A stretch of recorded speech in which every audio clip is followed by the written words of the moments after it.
कोई भी नदी नहीं है जो कर्क रेखा को कितनी बार पार करती है, एक ही बार पार करती है, लेकिन माही नदी कर्क रेखा को 2 बार पार करती है। ये क्वेश्चन आपसे सब छपेगा और ये क्वेश्चन आता है, काफ़ी एग्जाम है उसमें ये क्वेश्चन पूछ चुका है कि कर्क रेखा को कौन सी नदी पार करती है। कर्क रेखा को कौन सी नदी है वो 2 बार पार करती है, तो कर्क रेखा को माही नदी 2 बार पार करती है। एक तो यहाँ से ये काट रही है और एक यहाँ से पार कर रही है, दो बार इसको पार करती है। इसमें 2 बांध बने हुए हैं माही नदी के ऊपर, एक तो गुजरात के अंदर ये बांध बना हुआ है और एक माही बजाज सागर बांध, ये 2 बांध बने हुए हैं। बेणेश्वर जो त्रिवेणी संगम होता है वो भी यहाँ पे बना हुआ है। सोम नदी माही नदी में आ रही है, सोम नदी और जाखम नदी दोनों नदियाँ हैं वो माही नदी के अंदर आ रही है। दोनों नदियाँ माही नदी में आकर गिरती है और माही नदी का जो विलुप्त हो रही है वो खंबात की खाड़ी में। तो इस प्रकार से, और माही नदी की जो उपनाम है, इस प्रकार से जो माही नदी की 2 नाम है, कांटला की गंगा कहते हैं इसे, उपनाम है माही नदी के। दक्षिण राजस्थान की ये श्रवण रेखा है, ये भी इसे बोला जाता है।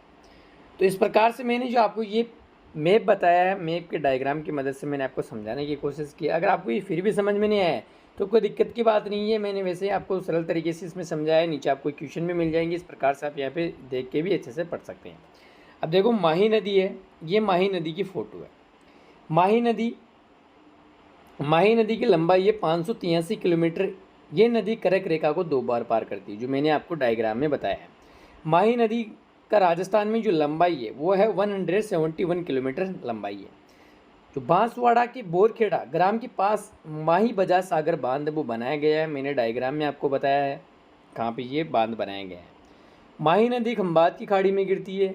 जो माही नदी है वो विलुप्त होती है खंबात की खाड़ी में।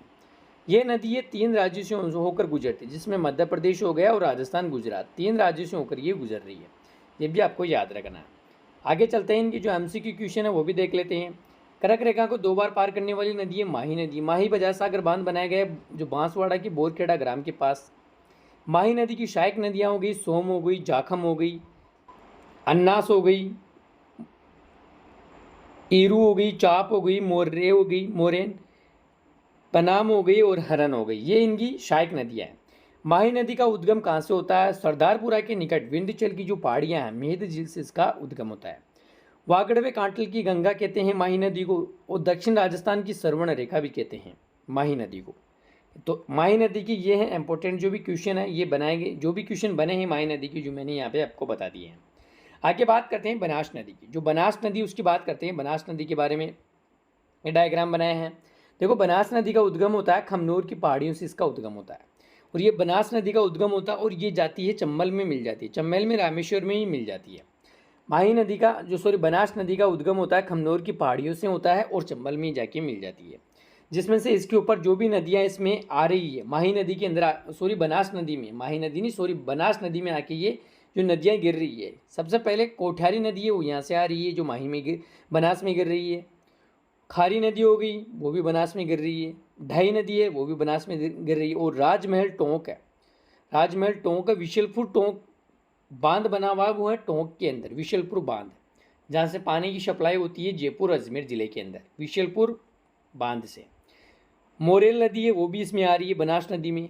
रामेश्वर चंबल में ये मिल जाती है, इसका यानी विलुप्त हो जाती है खमनोर की पहाड़ियों से, तो ये निकलती है और रामेश्वर चंबल नदी है उसमें ये मिल जाती है बनास नदी। तो बनास नदी मंडल की पहाड़ियाँ हैं। जो मेनाल नदी है वो भी इसमें आ रही है। त्रिवेणी भील है, उदय सागर झील हो गई, आयड़ हो गया, उसमें कन्वर्ट है। नंदसमंद बांध है, राजसमंद वो भी बनास नदी उसके ऊपर बना हुआ है। तो इस प्रकार से ये बांध बने हुए हैं। और कौन कौन सी नदियाँ जो बनास नदी में आके गिर रही है, डायग्राम की मदद से आपको समझ में आ गया होगा। आगे चलते हैं, इसके क्वेश्चन है बनास नदी के। ये राजसमंद चित्तौड़गढ़ भीलवाड़ा अजमेर में बहकर स्वाय माधेपुर में रामेश्वर के निकट चंबल में मिल जाती है, यानी चंबल में ये जाके मिल जाती है, यानी विलुप्त हो जाती है। राजस्थान में बहने वाली सबसे लंबी नदी है 512 किलोमीटर, तथा ये बारसाती नदी है, यानी बरसाती नदी है। 512 किलोमीटर नदी बहती है, राजस्थान में सबसे लंबी नदी है और बरसाती नदी है। राज्यों में इसका जलग्रह संवर्धनिक है। सहायक नदियाँ हो गई, दाएं तरफ से मिलने वाली जो नदी है वो है बेडच नदी है और मेनाल बाएं तरफ से मिलने वाली नदियाँ हैं कोट्यारी, खारी और ढील, शदोहार, मोरले व कालीसिंध कालीशील सोरी टोंक जिले में विशलपुर बांध इस नदी के ऊपर निर्मित है। विशलपुर बांध वो इस नदी के ऊपर निर्मित है जो जयपुर और अजमेर जिला है उसको पेयजल देता है, यानी वहाँ पे पानी की सप्लाई होती है विशलपुर बांध से। आगे चलते हैं, बात करते हैं हम गग्गर नदी की। गग्गर नदी की बात करते हैं क्योंकि गग्गर नदी इतनी बड़ी नदी है कि कहाँ से निकल रही है, कहाँ पे जा रही है, डायग्राम में आपको समझ में नहीं आएगा। तो मैंने क्वेश्चन इसके इंक्लूड कर दिए हैं गग्गर नदी के। देखो, गग्गर नदी का उद्गम होता है वो कहाँ से होता है? हिमाचल प्रदेश की जो शिमला के पास शिवलिंग की पहाड़ियाँ हैं, शिवालिक की पहाड़ियाँ, वहाँ से इसका उद्गम होता है। राजस्थान में हनुमानगढ़ जो जिला है, टिब्बी तहसील तिलवाड़ा गांव के पास होकर हनुमानगढ़ वे तक जो भटनेर के पास है वो विलुप्त हो जाती है। वहाँ से अलग नदी में जाके ये मिल जाती है। लेकिन वर्षा ऋतु में गंगानगर में सूरतगढ़ से अनूपगढ़ के पास कभी कभी फोर्ट अब्बास पाकिस्तान तक भी ये पहुँच जाती है, क्योंकि इसमें इतनी पानी आता है और इतनी बाढ़ की तरह ये पाकिस्तान में भी इसका पानी चला जाता है। तो ये क्वेश्चन बनते हैं, छोटे छोटे जो भी क्वेश्चन है मैं आपको नीचे MCQ मैंने बना दिया है, जो भी छोटे छोटे क्वेश्चन हैं इनके जो नदियों के, और सारी नदियां मैंने इसमें इंक्लूड कर दी। राजस्थान की एक भी नदी आपसे इससे बाहर नहीं जाएगी। इस वीडियो को आपने देख लिया, PDF फाइल भी उपलब्ध करवाऊंगा इस वीडियो की मैं, तो वीडियो को आगे तक देखना। इस नदी में अक्सर बाढ़ आती रहती है। वे वैदिक संस्कृति की सरस्वती नदी की सहायक नदियाँ थी। आगे चलते हैं, नेक्स्ट इसमें बात करते हैं क्वेश्चन। अब देखो, गग्गर नदी की जो क्वेश्चन है, गग्गर नदी का उद्गम है वो कहाँ से होता है? हिमाचल प्रदेश में शिमला के पास शिवालिक की पहाड़ियाँ हैं, इसका उद्गम होता है। मर्त नदी किस नदी का पानी फोर्ट अब्बास पाकिस्तान तक पहुँचता है? यानी गग्गर नदी का। गग्गर नदी की सहायक नदियाँ हो गई वैदिक सरस्वती नदी की सहायक नदियाँ थी। गग्गर नदी राजस्थान में कहाँ से निकलती है? राजस्थान में ये हनुमानगढ़ जिले की टिब्बी तहसील है तिलवाड़ा गांव के पास होकर हनुमानगढ़ व भटनेर के पास विलुप्त हो जाती है। आगे चलते हैं, बात करते हैं चंबल नदी की। अब देखो, चंबल नदी की बात करते हैं, ये भी चंबल नदी भी है, काफ़ी महत्वपूर्ण ये टॉपिक है। चंबल नदी का उद्गम कहाँ से होता है? बात करते हैं, सबसे पहले हम बात करते हैं चंबल नदी का उद्गम होता है MP के जानापाव पहाड़ियाँ हैं, उद्गम वहाँ से होता है। वहाँ से इसका उद्गम होता है और ये निकलती है, जाती है यमुना में जाके मिल जाती है। अब इसमें देखो कौन कौन सी नदियाँ हैं वो चंबल नदी में गिर रही है। गांधी बाजार सागर है मध्य प्रदेश में, 84गढ़ चित्तौड़गढ़ राजस्थान में प्रवेश करती है, राणा सागर बांध चित्तौड़गढ़ में, जवाहर सागर बांध है कोटा के अंदर, और कोटा बोराज है कोटा के अंदर। मेज नदी है वो आके गिर रही है इसमें चंबल नदी में।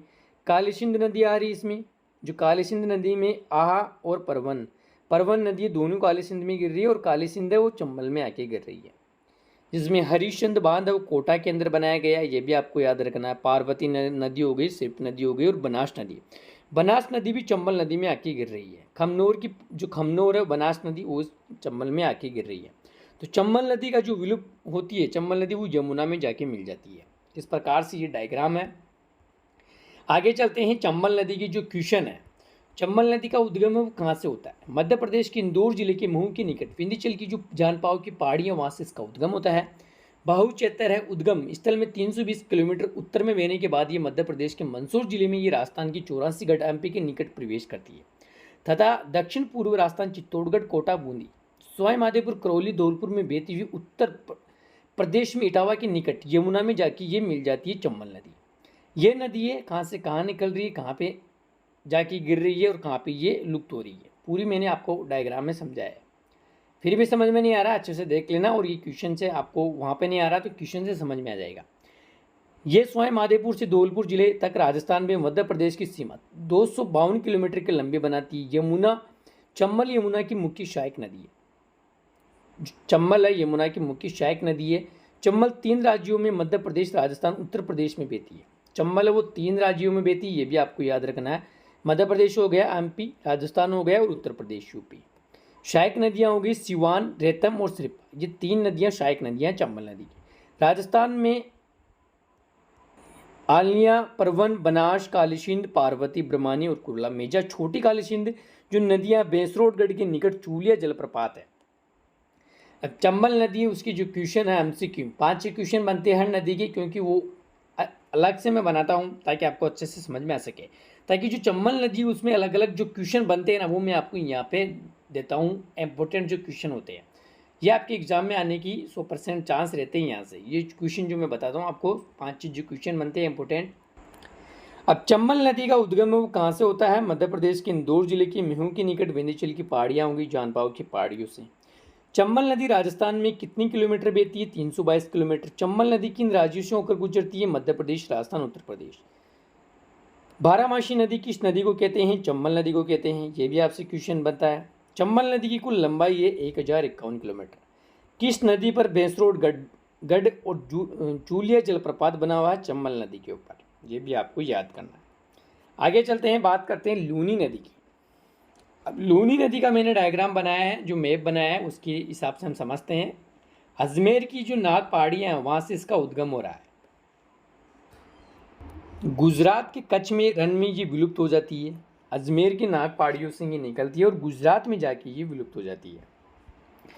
लूनी नदी की बात करें तो देखो, लूनी नदी के अंदर सबसे पहले इसमें जोजड़ी नदी है, वो लूनी नदी में आके मिल रही है। इसमें मृषि नदी हो गई, सांगी नदी हो गई, जोवाई नदी हो गई और सूकड़ी नदी, ये नदियाँ आके इसमें मिल रही है। जोवाई बांध बनाया गया है, जोवाई बांध भी बनाया गया है, ये भी आपको याद रखना है। जो बांध होते हैं वो भी क्वेश्चन बनते हैं। जोवाई बांध किस नदी पर बनाया गया है, किस नदी में बनाया गया है, कहाँ पे बनाया गया है, याद रख लेना। इसमें जालोर दुर्ग और बांकली बांध है, वो भी है। मीचड़ी नदी है, वो भी आके इसमें मिल रही है लूनी नदी में। लीलड़ी नदी है, वो भी मिल रही है और बांडी नदी है, वो भी मिल रही है लूनी नदी में। तो अजमेर की नाग पहाड़ियों से उद्गम होता है और ये कच्छ, गुजरात कच्छ में जाके ये विलुप्त हो जाती है। आगे लूनी नदी का उद्गम कहाँ से होता है? नाग पहाड़ियाँ हो गई, लंबाई है 495 किलोमीटर। राजस्थान में 330 किलोमीटर। सहायक नदियाँ हो गई सूकड़ी, मीठड़ी, बांडी, खारी, जोवाई, लीलड़ी और गुइया, सांगी और जोजड़ी, ये नदियाँ इसकी सहायक नदियाँ हैं। सहायक नदियों का भी क्वेश्चन आपसे पूछा जाता है। बहुचेत्र हो गया, अजमेर, नागौर, पाली, जोधपुर, बाड़मेर, जालौर, गुजरात कच्छ के रण में ये विलुप्त हो जाती है, जो लूनी नदी है। अब बात करते हैं काली सिंध नदियों की। देखो ये नदियाँ हैं, छोटी छोटी नदियाँ, तो मैंने यहाँ पे इसका डायग्राम नहीं बनाया था कि आपको जो भी क्वेश्चन बनते हैं वो मैंने आपको यहाँ पे बता दिए हैं। उद्गम देवास मध्य प्रदेश के पास बागली गांव की पहाड़ियों से होता है। ये नदी झालावाड़ में रायपुर के निकट राजस्थान में प्रवेश करती है। राजस्थान में ये झालावाड़ तथा फिर कोटा में बारां की सीमा पर बहती हुई कोटा के चंबल में मिल जाती है काली सिंध नदी। सहायक नदियाँ परवन, आहू, आमझोर, चोली, चवली और उजाड़, ये नदियाँ इसकी सहायक नदियाँ हैं। आगे बात करते हैं पंचम बनास नदी की। पंचम बनास नदी की बात करते हैं उससे पहले आपको मैं, अगर चैनल को सब्सक्राइब नहीं किया सब्सक्राइब कर लेना, साथ में बेल आइकन को भी ऑन कर लेना अगर आपने अभी तक चैनल को सब्सक्राइब नहीं किया। पीडीएफ फाइल दूंगा आपको, पीडीएफ फाइल है वो टेलीग्राम चैनल पे मिलेगी। टेलीग्राम चैनल की लिंक नीचे डिस्क्रिप्शन में है, डाउनलोड कर लेना। 5G दुनिया स्टडी के नाम से बनाया गया है चैनल का नाम। बात करते हैं यहाँ पे पंचम बनास नदी का उद्गम कहाँ से होता है? जो सिरोही के दक्षिण में नया सानवारा गांव के निकट है, अरावली की पहाड़ियों से इसका उद्गम होता है। पंचम बनास नदी का प्रवाही क्षेत्र हो गया सिरोही और गुजरात। लिट्टन रन कच्छ के रन में गुजरात में विलुप्त हो जाती है। बनास नदी की सहायक नदियाँ हैं सुकली, सीपू नदी, जो बनास नदी की सहायक नदियाँ। बेड़च नदी की बात करते हैं, ये है बेड़च नदी। उद्गम होता है उदयपुर के उत्तर में गोगुंदा की पहाड़ियों से निकलती है तथा उदयपुर चित्तौड़गढ़ में बहती हुई भीलवाड़ा में मांडलगढ़ तहसील में बिगोद के निकट बनास नदी में मिल जाती है। वहीं मेनाल नदी भी इसमें मिलती है। इनके संगम स्थल पर त्रिवेणी कहते हैं। इनके जो संगम स्थल है उसको त्रिवेणी कहते हैं। जो मेनाल नदी हो गई और संगम नदी स्थल में त्रिवेणी कहते हैं। प्रारंभ में इसे आयड नदी के नाम से जाना जाता था। उदय सागर झील में उपरांत इसे बेड़च नदी कहते हैं। उसके उपरांत चित्तौड़गढ़ की गंभीरी नदी, गुजरी, ओरई व वागिन नदियाँ इसकी सहायक नदियाँ हैं। चित्तौड़गढ़ के अपवासी गांव इस नदी में गोशुड़ा बांध बना हुआ है। आगे चलते हैं, बात करते हैं जाखम नदी और पार्वती नदी की। जाखम नदी यहाँ पे फोटो देख रहे हैं, उद्गम होता है छोटी सांदड़ी, प्रतापगढ़ से इसका उद्गम होता है, यानी प्रतापगढ़ से ये निकलती है और वीलिय वेणेश्वर के पास सोम नदी में प्रतापगढ़ में जाके ये जाखम बांध बना हुआ है, उसमें विलुप्त हो जाती है। अब बात करते हैं पार्वती नदी की। उद्गम होता है सीहोर में विंध्याचल श्रेणी से। वीलिय होता है मध्य प्रदेश के सवाई माधोपुर व कोटा की सीमा चंबल में जाके ये मिलती है। देखो छोटी छोटी नदियाँ हैं तो इनकी जो डायग्राम है उसको नहीं बना पाया है, क्योंकि छोटी छोटी नदियों का डायग्राम बनाने में मज़ा भी नहीं आता है और छोटे छोटे डायग्राम होते हैं वो आपको समझ में भी नहीं आते, क्योंकि छोटी सी नदी है, थोड़ी सी निकलती है और उसमें विलुप्त हो जाती है। तो मैंने इसमें आपको शॉर्ट में समझाया है कि जो सोम नदी है इनके जो क्वेश्चन यहाँ पे बना दिए हैं, जवाई नदी होगी उनके क्वेश्चन यहाँ पे बना दिए। सोम नदी की बात करें तो उद्गम होता है तहसील खेरवाड़ा में त्रिशम उदयपुर के निकट, बिच्छामेड़ की पहाड़ियाँ बेणेश्वर में स्थित माही विलीय में हो जाती है, माही में विलीय हो जाती है। सोम की सहायक नदियाँ जाकम, टेंडी, गोमती वे सारणी सहायक नदियाँ हैं।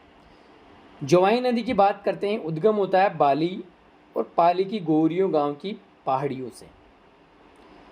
बहुचैतर हो गया पाली, जालोर, बाड़मेर में, ये लूनी नदी में मिल जाती है। हेशुमेपुर पाली के निकट इस पर जवाई बांध है वो बनाया गया है। आगे पार्वती नदी की बात करते हैं और आहू नदी की बात करते हैं। पार्वती नदी की उद्गम होता है सीहोर में, विंध्याचल की श्रेणी मध्य प्रदेश, स्वयं माधेपुर, कोटा की सीमा में, चंबल में विलीय हो जाती है। आहू नदी की बात करें तो आहू नदी है ये शूशनेर मध्य प्रदेश के निकट में निकलकर झालावाड़ के नंदपुर के समीपीन प्रवेश करती है तथा कोटा से झालावाड़ की सीमा पर बहती हुई गोग्रौन झालावाड़ काली सिंध में ये मिल जाती है। आगे नेक्स्ट गंभीरी नदी की बात करते हैं। गंभीरी नदी का उद्गम कहाँ से होता है? गंभीरी नदी का उद्गम होता है करौली तहसील करौली से। प्रवाही क्षेत्र जो प्रवाही करौली है भरतपुर उत्तर प्रदेश, धौलपुर उत्तर प्रदेश की मैनपुरी जिले में यमुना में जाके ये मिलती है। सहायक नदियाँ होगी पाचना व पार्वती। पार्वती नदी की बात करें तो करौली जिले के सपोटरा तहसील की पहाड़ियों से निकलकर धौलपुर की गंभीरी नदी में जाके ये मिलती है। इस नदी पर धौलपुर में पार्वती जो बांध है, अगाई बांध है, वो बनाया गया है। नेक्स्ट बात करते हैं जो राजस्थान की अन्य नदियां हैं, जो छोटी छोटी नदियां राजस्थान की अन्य नदियों की बात करते हैं। देखो अन्य नदियों की यहाँ पे देख रहे हैं नाम, यहाँ पे उद्गम कहाँ से हो रहा है, प्रवाही क्षेत्र क्या है और विलीय कहाँ पे हो रहा है। सूखड़ी नदी की बात करें तो पाली से उद्गम हो रहा है और पाली, जालोर, बाड़मेर से इसका प्रवाही है और लूनी में जाके मिलती है। बांडी नदी हेमावाश पाली से होती है और पाली में प्रवाही क्षेत्र बहती है और लूनी में विलीय हो जाती है। शागी नदी की बात करें जशवंतपुरा जालोर हो गया, जालोर बाड़मेर में प्रवाही होती है, लूनी बाड़मेर में मिलती है। जोजड़ी नदी है पोडलू गांव नागौर से ये निकलती है, उद्गम होता है नागौर जोधपुर, लूनी जोधपुर में जाके मिलती है। बात करते हैं कांतली नदी की, खंडेला सिक्कर से सिक्कर झुंझुनू में बहती हुई चूरू व झुंझुनू सीमा पर विलुप्त हो जाती है। छोटी छोटी नदियाँ थोड़ी सी निकलती है 2 से 5 से 10 किलोमीटर, वहाँ पे जाके विलुप्त हो जाती है। काकनी जो मशहूदी नदी है कोठारी गांव जैसलमेर में प्रवाही क्षेत्र है, जैसलमेर में जाके ही विलुप्त हो जाती है। ये छोटी छोटी नदियां हैं, जो भी 25-30 नदियां हैं इसको भी अच्छे से देख लेना। शबरमती नदी हो गई, उसके साथ में वाकल नदी हो गई, शेही नदी हो गई, नाश हो गई, मोरनेन हो गई, नेवज नदी हो गई, परवन नदी हो गई, मेज नदी हो गई और चाकन नदी हो गई। तो ये नदियाँ निकल रही है, जैसे यहाँ पे मैंने बताया है, यहाँ से गोगुंदा उदयपुर हो गया जिसमें वाकल नदी निकल रही है, उदयपुर हो गया, शबरमती, ये नदियाँ यहाँ से निकल रही है, यहाँ पे जाके ये बहती है और यहाँ पे जाके ये विलुप्त हो जाती है। जिसमें माही डूंगरपुर में जाके ये विलुप्त हो रही है। मोरेन नदी डूंगरपुर की पहाड़ियों से डूंगरपुर में बहती है और माही डूंगरपुर में जाके ये विलुप्त हो जाती है। वहीं बहती है, थोड़ी सी आगे निकलती है और वहीं यहाँ पे विलुप्त हो जाती है। जिसमें परवन नदी की बात कर लेते हैं। परवन नदी है मध्य प्रदेश से निकल रही है, झालावाड़ और कोटा बारा में बहती हुई और काली सिंध बारा में जाके ये मिल जाती है, यानी विलुप्त हो जाती है। चाकन नदी की बात करते हैं। चाकन नदी है वो बूंदी से निकल रही है, बूंदी स्वयं माधेपुर में बहती हुई ये चंबल नदी में जाके मिलती है। आगे नेक्स्ट बात करते हैं और छोटी काली सिंध नदी मध्य प्रदेश से ये निकल रही है, मध्य प्रदेश झालावाड़ से इसका बहती हुई चंबल और झालावाड़ में जाके ये मिलती है। आगे ब्रह्मणी नदी की बात करते हैं। बामनी नदी की हीरापुर चित्तौड़गढ़ से निकल रही, चित्तौड़गढ़ में जाके ये बहती हुई और चंबल बेसरोडगढ़ में यह मिलती है। खारी नदी राजसमंद की देवगढ़ तहसील के विजराल की ग्राम की पहाड़ियों से निकल रही है, राजसमंद भीलवाड़ा अजमेर टोंक में जाके ये बहती हुई देवली टोंक में बनास में मिलती है। जिसमें काली सिंध नदी हो गई, ढाई नदी हो गई, माशी नदी हो गई। तो इस प्रकार से छोटी छोटी नदियाँ हैं, कहाँ से निकल रही हो, कहाँ पे जा रही है, अच्छे से इसको रीड कर लेना। आगे नेक्स्ट बात करते हैं फाइनल जो 5-7 नदियाँ उनकी बात कर लेते हैं। अब देखो यहाँ पे जो नदियाँ, ये छोटी छोटी नदियाँ हैं, इनके भी क्वेश्चन बनते हैं। जैसे डील नदी हो गई, शाबी नदी हो गई, मेथा नदी हो गई, रूपनगढ़ हो गई, बाणगंगा हो गई। जिसमें रूपनगढ़ी जो नदी है वो नाग पहाड़ी अजमेर से ये होती हुई अजमेर जयपुर में होती हुई सामर झील में जाके ये विलुप्त हो जाती है। अब रूपनगढ़ है, अजमेर सॉरी रूपनगढ़ है वो सामर के पास में, तो वहाँ पे जाके विलुप्त हो रही है। तो इसका डायग्राम बनाने की क्या आवश्यकता है, छोटी सी नदी है तो मैंने इसमें आपको ऐसे समझाया। अच्छे से देखना, बाणगंगा कहाँ से बह रही है, बेराट की पहाड़ियों से, ये जयपुर से निकलती है, जयपुर दौसा भरतपुर में जाके मिल जाती है, यमुना के अंदर मिल जाती है। तो इस प्रकार से ये थी नदियों की जानकारी और नदियों के ये था टॉपिक। अगर आपको ये पीडीएफ फाइल चाहिए तो नीचे पीडीएफ डाउनलोड कर सकते हैं, टेलीग्राम चैनल पे डाउनलोड करके अच्छे से पढ़ सकते हैं, प्रिंट आउट निकला सकते हैं। पीडीएफ फाइल नीचे आपको नीचे लिंक है, ज्वाइन हो जाए टेलीग्राम चैनल, फ्री में पीडीएफ मिलेगी, किसी प्रकार का कोई पैसा नहीं लिया जाएगा। अगर आपको ये वीडियो पसंद आए तो वीडियो को लाइक करना, चैनल को सब्सक्राइब कर लेना, साथ में बेल आइकन को भी ऑन कर लेना, ताकि जो भी आने वाले अलग अलग जो टॉपिक है, इंडिया की नदियाँ हो गई, इंडिया लेवल की, राजस्थान की नदियाँ हैं, अलग अलग जो भी